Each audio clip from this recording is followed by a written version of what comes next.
साथी हो तपाईहरुलाई एउटा दबाईको बारेमा भन्छु। यो चाहिँ सिउडीको काँडा हो र यो चाहिँ मैले सानो मेरो साथीले बिरुवा ल्याइदिएको थियो र यहाँ पछाडी रोपेको थिए है।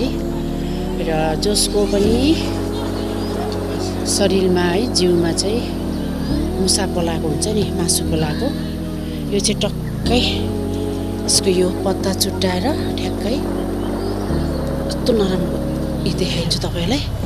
यो व्हाइट दुध जस्तो निस्किन्छ है।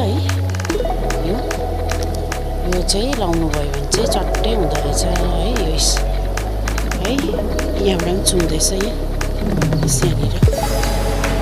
यो चाहिँ तपाईहरुले लाउनु भयो भने हेर्नुस् है। यो चाहिँ लाउनु भयो भने चाहिँ पक्का यो चाहिँ एकदमै ढाँटेको होइन मैले चाहिँ है। यो चाहिँ एकदमै दबाई रहेछ, किनकि मैले एक्जाम्पल पनि गरेको आफ्नै हस्बेन्डको जिउमा चाहिँ पुरा मुसा पलाएको थियो।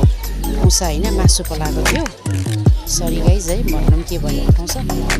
र यो लगाइदिएकिन उहाँको चाहिँ एकदमै जाती भएको छ। यो चाहिँ सिउडीको काँडा भन्छ। म चाहिँ घर अगाडि होइन, घर पछाडि रोपेको छु। घर अगाडि चाहिँ नरोप्नु अरे भन्छ है, यसरी पछाडि लगाएको। र तपाईँले पनि लगाएर ट्राई गर्नुहोस् है ल। र तपाईले कमेन्टमा लेख्नुहोस् के प्रश्न गर्नुहुन्छ है।